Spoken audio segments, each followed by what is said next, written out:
मेरा चुनाव में कोई मुद्दा नहीं है, मेरा अपना एक पर्सनल मुद्दा है। मुझे पैसा कमाना, इन्वेस्ट करना है और विधायक बन के अपनी जो सारी सुविधा है वो खड़ी करनी है। Hello everyone and welcome to the channel. तो आज मैं जिस टॉपिक पे डिस्कस करने वाला हूँ वो है ये कि भाई हमारे देश में चल क्या रहा है। पॉलिटिशियंस अमीर होते जा रहे हैं, लोग गरीब होते जा रहे हैं। ये जो भारत है हमारा 1947 वाला इंडियन ईरा। और मेरी पास्ट वीडियोस की परफॉर्मेंस देख के मुझे ऐसा लग रहा है कि जितने भी लोग मेरे व्यूअर्स हैं उन सब ने सब्सक्राइब नहीं किया हुआ है, क्योंकि 90% of the viewers have not subscribed. जहाँ पे लोग बस देश के लिए कुछ करने के लिए पॉलिटिक्स में आते थे। अब तो ऐसा सिनेरियो हो गया है, जब तक तुम्हें कोई दो सलाम न ठोके तुम पॉलिटिक्स में आना ही नहीं चाहोगे। तो बहुत डिफरेंट सीन है। एक बार मतलब लाल बहादुर शास्त्री जी की बात बताता हूँ।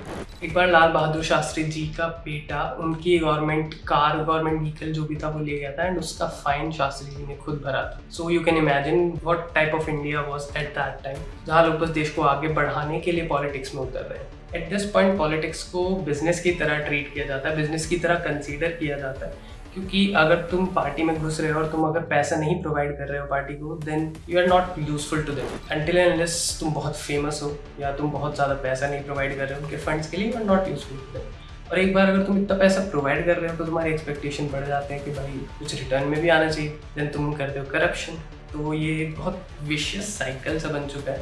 तो चलो रैंड तो बहुत हो गया, अब आते हैं तुम्हें क्या क्वालिफिकेशंस चाहिए एक MLA बनने के लिए। So you might be thinking PhD, okay, post graduate, inter, high school, at least 5th class तो, बट नथिंग, नन नीडेड। तो जस्ट पोस्ट के लिए कोई क्वालिफिकेशन है, तुम पढ़े लिखे ज़रूरी हो या नहीं कुछ मैटर ही नहीं करता है। सो यू कैन इमेजिन के क्या सीन चल रहा है। तो चलो अब देश को थोड़ा सा जान लेते हैं। There are 2 type of democracies, direct and indirect. Direct democracy क्या होता है, जैसे USA, जहाँ पे तुम अपना जो भी रिप्रेजेंटेटिव होता है, जो भी स्टेट का तुम लीडर सेट कर रहे हो, उसको तुम डायरेक्टली इलेक्ट करते हो through votes. So this is direct democracy. And second number is indirect democracy, जैसे इंडिया, जहाँ पे तुम अपने लोकल रिप्रेजेंटेटिव सेलेक्ट करते हो एंड वो जाके तुम्हारा प्राइम मिनिस्टर सेलेक्ट करते हो। In the similar manner state level पे लेजिस्लेटिव असेंबली के मेंबर सेलेक्ट होते हैं, जो जाके अपना CM सेलेक्ट करते हैं। बट जो भी हम चूज कर रहे हैं कैसे पता चलेगा कि वो सही है या नहीं। तो अभी हम थोड़े से स्टैट्स देख लेते हैं। 2014 में महाराष्ट्र में around 57% of the politicians had criminal charges. Out of them 40% had serious criminal charges like rape, murder, robbery, fraud. चलो माना भाई पॉलिटिशियंस पे गलत चार्जेस लगा भी दिए जाते हैं, बट इतने के 57% of the politicians in a state had criminal charges.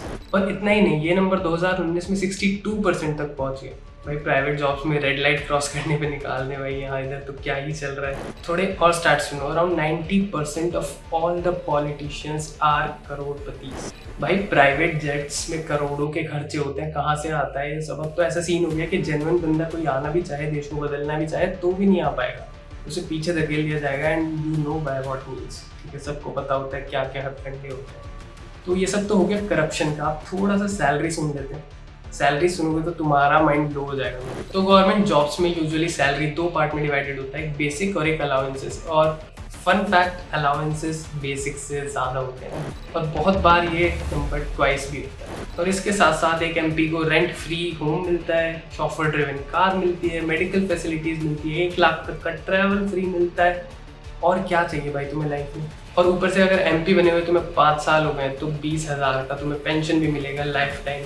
और इसके आगे मैं नहीं बताऊंगा वरना तुम भी मेरी तरह रो दोगे। हसदे चेहरिਆਂ ਦਾ मतलब ये नहीं ਹੁੰਦਾ कि उन्होंने कोई तकलीफ नहीं होती। तो अब सबसे बड़ा सवाल ये उठता है कि क्या करें, देश छोड़ दें क्या? तो नहीं, वैसे हम ज़्यादा कुछ कर भी नहीं सकते, बट देश छोड़ना is not an option. What we can do is we can ask the right questions like अगर हर 5 साल में तुम एक MP की सैलरीज बढ़ा रहे हो, अकॉर्डिंगली तुम्हें टैक्स स्लैब्स भी बढ़ाने चाहिए, जिससे टैक्स पेयर्स को थोड़ी राहत मिले।